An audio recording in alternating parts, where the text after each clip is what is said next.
Good morning class. मैं अमृता टोप्पो आशा करती हूँ कि सभी बच्चे स्वस्थ होंगे। तो चलिए आज हम लोग चैप्टर 4 और टॉपिक एकता में बल, इस पाठ को हम लोगों ने पढ़ने के लिए शुरू किया। इसका इंट्रोडक्शन भी किया और जंगल में नदी के किनारे से लेकर उस पार कैसे जाएंगे, इस पारा को हम लोगों ने रीडिंग किया। आज हम लोग फिर आगे बढ़ेंगे इसको पढ़ने के लिए, रीडिंग करने के लिए। तो हमें रीडिंग करना बहुत ज़रूरी है। हम लोग जब पढ़ पढ़ के इसको लाइन बाय लाइन पढ़ेंगे तो इसे बोलने के लिए, पढ़ने के लिए सीखेंगे। तो हम लोग इस लाइन से आज रीडिंग करने के लिए शुरू करेंगे। तो हम लोग एक साथ जोर जोर से पढ़ेंगे। चिंपांजी आया, उसे भी कोई समाधान नहीं सूझ रहा था। वह भी उदास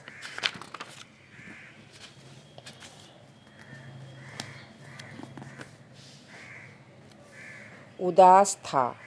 चिंता मत करो, तभी हाथी ने अपनी सूंड हिलाते हुए कहा, यदि हम चारों मिलकर काम करें तो नया पुल तो क्या, हम कुछ भी बना सकते हैं। तोता रस्सी लाने के लिए घर चला गया। खरगोश घास फूस लेने चला गया। चिंपांजी अपनी कुल्हाड़ी की धार तेज करने चला गया। हाथी गट्ठर लाने के लिए चल दिया। उनकी पुल बनाने की योजना को झाड़ियों में छिपी एक लोमड़ी ने सुन ली। वह इन चारों की मित्रता से चिढ़ती थी।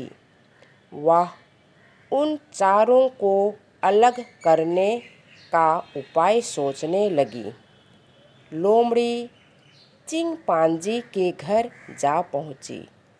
चिंपांजी कुल्हाड़ी की धार तेज कर रहा था।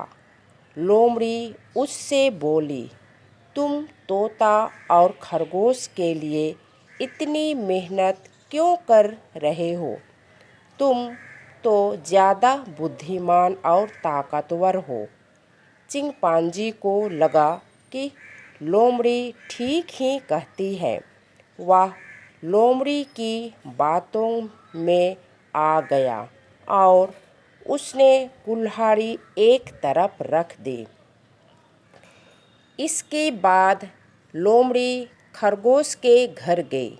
वह घास फूस इकट्ठा करने के काम में लगा था। लोमड़ी ने उसे धमकी दी, मैं तुम्हें वह पुल नहीं बनाने दूंगी। अगर तुमने घर से बाहर कदम रखा तो मैं तुम्हें आज ही खा जाऊंगी।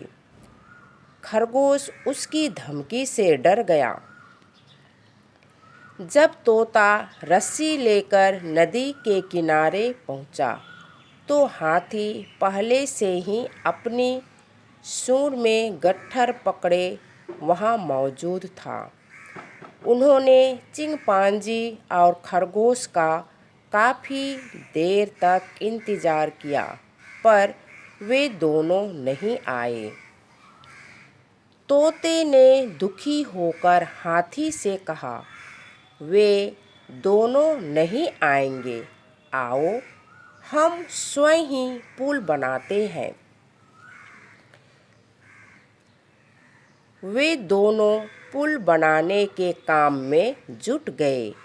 थोड़ी ही देर में उनको पता चल गया कि चिंपांजी और खरगोश के बिना पुल बन नहीं सकता। हाथी और तोता खरगोश के घर गए। खरगोश ने उन्हें सारी बातें बताई। हाथी ने कहा, जब पिछली बार लोमड़ी ने तुम्हारे घर को हड़पने की कोशिश की थी, तब हम चारों ने मिलकर उसे बाहर भगा दिया था। एक होकर हम ताकतवर हो जाते हैं और कुछ भी कर सकते हैं और किसी शत्रु से भी नहीं डरते। तोते ने कहा। खरगोश बोला, तुम ठीक कहते हो, हम मिलजुल कर पुल बना सकते हैं और धूर्त लोमड़ी को हरा भी सकते हैं। इसके बाद तीनों चिंपांजी से मिलने उसके घर गए। हाथी ने गट्ठर की कमज़ोर लकड़ी निकाल कर उसके हाथ में पकड़ा दी, जिससे चिंपांजी ने आसानी से तोड़ दिया, लेकिन पूरे गट्ठर को वह अपना पूरा जोर लगाकर भी नहीं तोड़ सका।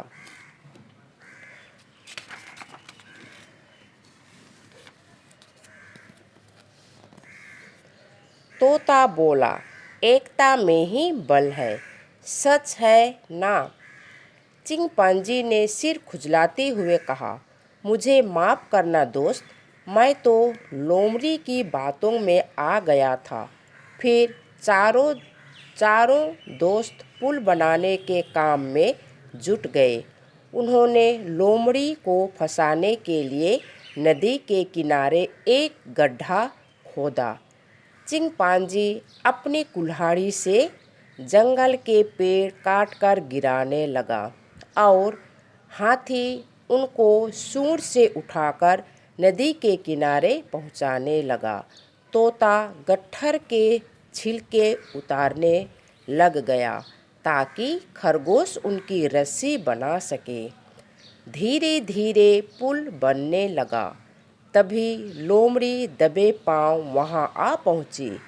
इन चारों को मिलकर पुल बनाते देखकर आग बबूला हो उठी। वह रस्सी को काटने के लिए उछली और गड्ढे में जा गिरी। हाथी गड्ढे के पास आया और उसने लोमड़ी को अपनी सूंड से उठाकर नदी में फेंक दिया। वह नदी में डूबकर मर गई। चारों दोस्तों ने मिलकर नया पुल तैयार कर ही दिया। शाम हो चुकी थी, सूरज डूब रहा था। तोता हाथी के ऊपर बैठ गया। तब खरगोश, चिंपांजी तथा हाथी नए पुल को पार करने लगे। चारों अपनी पक्की मित्रता से बहुत खुश थे। इस प्रकार हम लोगों ने इस चैप्टर को रीडिंग करके समाप्त किए। तो सभी बच्चे अपने घर पर इसे ज़ोर ज़ोर से पढ़कर प्रैक्टिस करेंगे। धन्यवाद।